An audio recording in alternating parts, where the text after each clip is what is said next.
Hello, welcome to Post Colonial Space. I'm Masood Raja, and today in my series on AP English, I'll be talking about denotation and connotation. Now, if you watched my previous videos, and especially the one on the literal and figurative language in poetry, you would be aware that I had mentioned that in order to really differentiate between the literal and the figurative, we also need to know what is denotation and connotation. Now, simply stated, denotation, or to denote, is the dictionary definition of any given word. So book is a book, right? That's when I say book, it denotes a book. Connotation, on the other hand, is the layered meaning associated with any given verbal or written sign. So, book, for example, literally denoted will mean something like this. But if I use a sentence, the judge threw the book at him.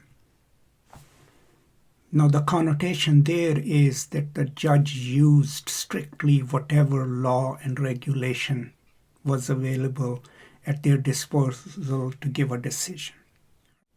So, connotation always adds a higher layer of meanings to the denotation, to the literal words, and it's highly important in poetry. It can be of several kinds. One could be the possible symbolic meanings of any words that are used in a poem, right? Beyond that, connotation could also be how you, me, or anyone else reading a poem receives it and understands it, and that would be culturally contextual.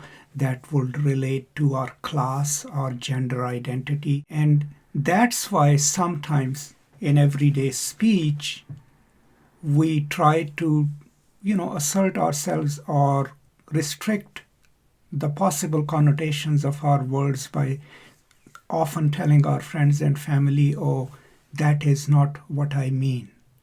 This is precisely what I mean. So what we are safeguarding against is the connotative aspect of language itself.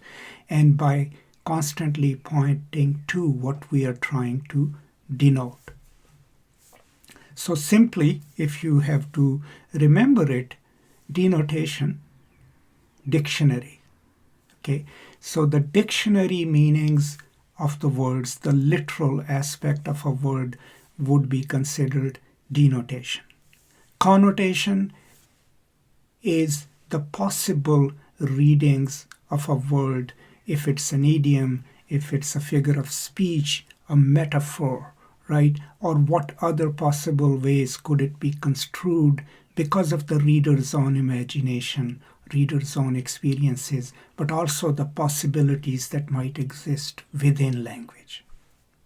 Poetry, thus, is highly connotative, right? The meaning in poetry, especially if we are not just reading the words for their dictionary meanings, but rather for what possible layer upon layers of meanings they could have, makes poetry into a connotative practice of writing as well as reading. Now, if I pick up any poem here, so here is a stanza from Christopher Marlowe's poem, The Passionate Shepherd to His Love. And we will sit upon the rocks, seeing the shepherds feed their flocks by shallow rivers, to whose falls melodious birds sing madrigals. So, to understand these verses, we have to know what a madrigal is, right? We have to know what a shepherd is. These are all denoted meanings of the words. But to really understand it, how many times do shepherds sit with someone and talk about things? Will a shepherd have this kind of vocabulary and understanding? So to really get the possible permutations of meanings, we will have to then ask ourselves, what does the shepherd connote? What does this song, this lyrical genre connote? What does the rock mean? Right? Is it just a rock literally, or is it some place where you sit by the stream? All of those permutations of meanings that you will draw from it will be connotative meanings of it. So remember, in poetry and also in prose, your first instinct is to see what the words denote, what are the dictionary meanings of those words. And then you will try to tease out the connotative aspect of it.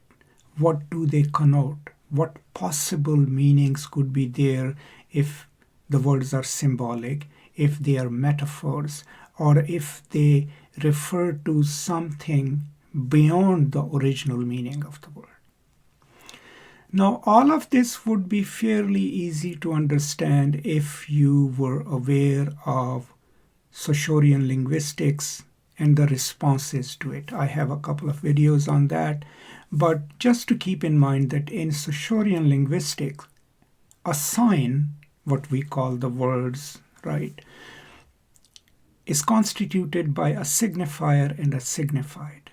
The signifier is the words that we use, letters that we write, right? And the signified is the concept that is formed in our head. But there is no natural relationship between the two.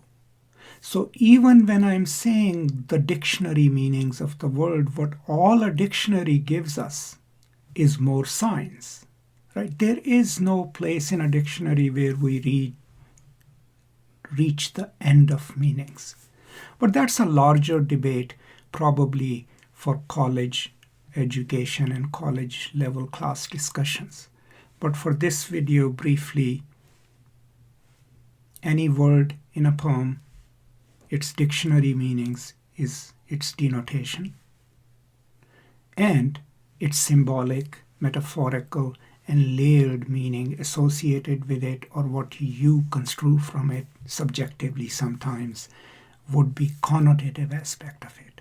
And these two concepts, denotation would be highly connected to literal aspects of the poem, and connotation will highly be responsible for your figurative understanding of the poems. So that's it in this brief video. I hope this is useful to you. Do let me know what you think, and any suggestions to make these videos better would be welcome. That's all. Stay safe, take care of each other, and I will now see you next time. Until then, as always, peace and love.